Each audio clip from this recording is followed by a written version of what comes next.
Série Dinastia Matemática, episódio 3. Só dados não ajudam. Vocês vão encontrar mais detalhes no site Mudanças Abruptas, www.mudançasabruptas.com.br. A ideia dessa série matemática é apenas um bate-papo, mostrar algumas aplicações reais que às vezes são desconhecidas das pessoas, mas, como sempre volto a lembrar, nada substitui um bom livro. Se você é daqueles que gosta e acha que dados são importantes, deve lembrar que, na verdade, só dados não vão ajudar você a resolver qualquer problema. Conhecer de fato o problema significa você conhecer e poder estimar as coisas que vão acontecer. Então, se você tem uma tabela com dados, uma tabela formada com dados de experimentos, você deve se perguntar se um dia, por exemplo, um experimento que você fez deu problemas, como preencher esse buraco que ficou no seu conjunto de dados. Ou então, como você vai prever, fazer uma previsão do que pode acontecer para dados ainda não adquiridos. Uma solução para isso foi encontrado por Gauss, quando ele tinha apenas 18 anos, no 1º de janeiro, dia 1º de janeiro de 1801, o italiano e astrônomo Giuseppe Piazzi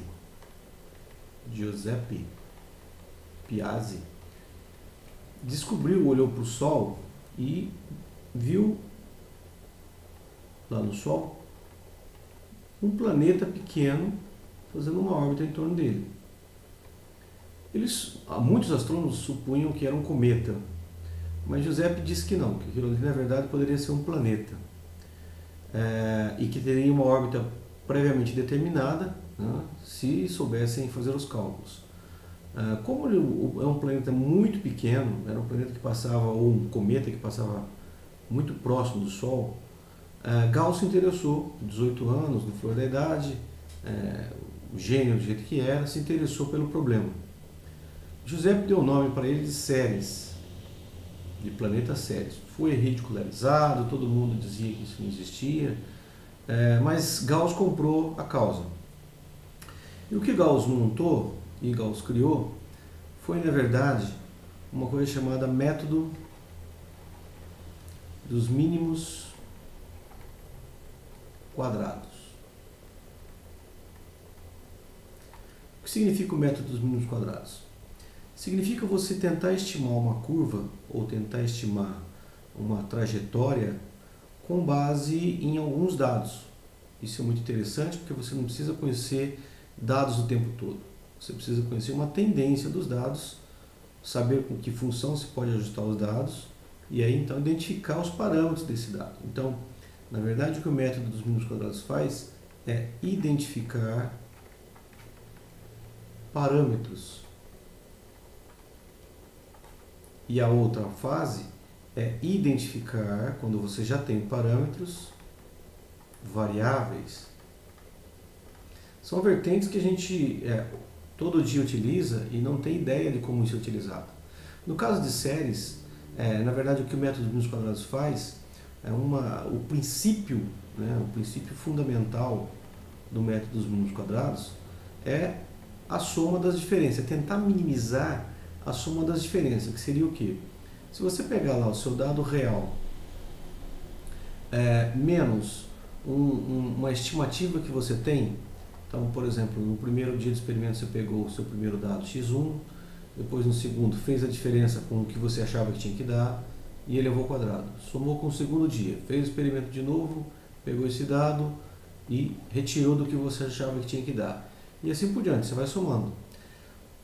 Quanto menor essa soma, melhor o ajuste ao seu mundo imaginário, ou seja, aquele dado que você achava que realmente tinha que dar.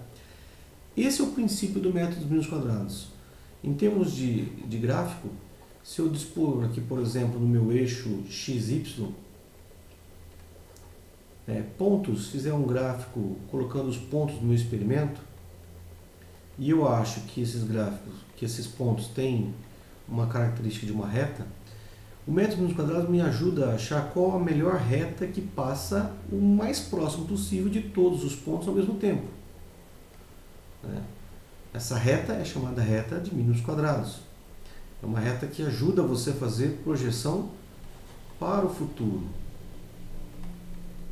Um futuro não conhecido. Então, futuro graças a essa reta aqui.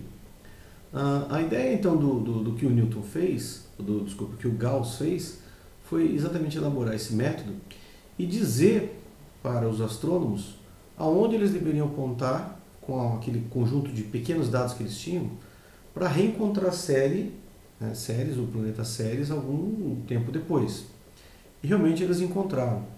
Encontraram o planeta Ceres, que hoje, graças à estimativa de novos equipamentos, novos satélites, e visto já pelo telescópio Hubble, Ceres tem, na verdade, 950 km de diâmetro.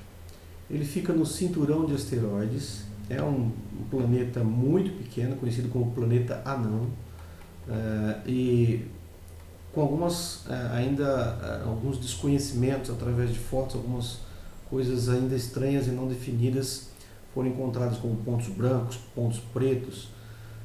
Mas Ceres existe realmente, é um planeta muito pequeno no cinturão de asteroides, localizado pela primeira vez com um método matemático, o método dos mínimos quadrados. Tá, e aí no dia de hoje, isso foi muito tempo atrás, talvez não tenha muita importância, mas para os dias de hoje, se você gosta, por exemplo, de Fórmula 1, então você tem lá um carro de Fórmula 1, né? E esse carro de Fórmula 1 está passando pelo box o tempo todo, né? Tem a sua velocidade, e hoje em dia os carros estão equipados com telemetria, com uma antena, né? Uma pequena antena, que é captada pelos boxes.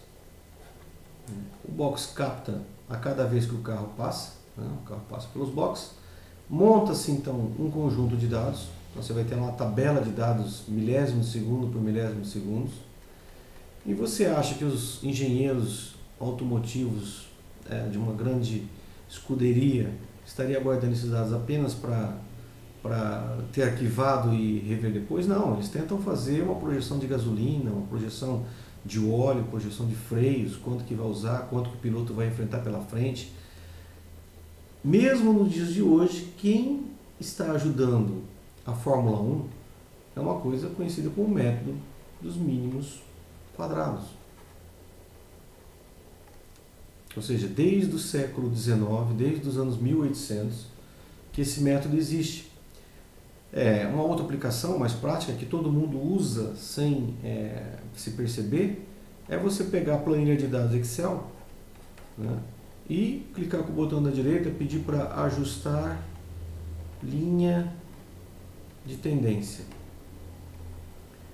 Essa linha de tendência, e ainda no Excel ainda é muito mal feito, porque ajusta apenas algumas linhas, polinômios, retas e algumas curvas de exponenciais, mas esse ajuste de linha de tendência é utilizado com o botão da direita do Excel graças ao método dos mínimos quadrados, né, ou MMQ.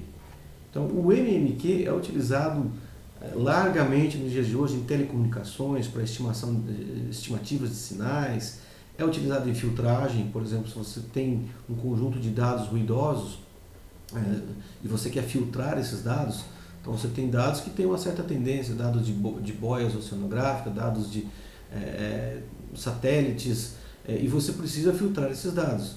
Você não vai utilizar apenas uma linha polinomial, você pode ajustar, por exemplo, por seno, por cosseno e assim por diante. E o estudante de segundo grau, por exemplo, o estudante de segundo grau, ele sempre recebe do seu professor, o estudante do ensino médio, recebe do professor uma equação do tipo 2x² mais 5x mais 6, e às vezes eles perguntam, poxa, quem que bolou esse 2, esse 5, esse 6? De onde veio esses 2, 5, 6? Pois bem, a resposta para esse 2, 5, 6 na vida prática é, primeiro, um conjunto de dados, você tem que ter um conjunto de dados. Segundo, usar o método dos mínimos quadrados para estimar exatamente e encontrar esses valores 2, 5, 6. Método dos mínimos quadrados, ou seja, que você tem aí mais de 200 anos, esse método dos mínimos quadrados está até hoje utilizado em toda a tecnologia que você acha que é de ponta, tecnologia que não depende do passado. Pelo contrário, Nada diferente, apenas adaptações do método dos mínimos quadrados, uma rapidez tecnológica, foi feita até hoje. Mas o método dos mínimos quadrados ainda é o mais utilizado, é o melhor existente até hoje para estimar curvas de tendência em cima de conjunto de dados.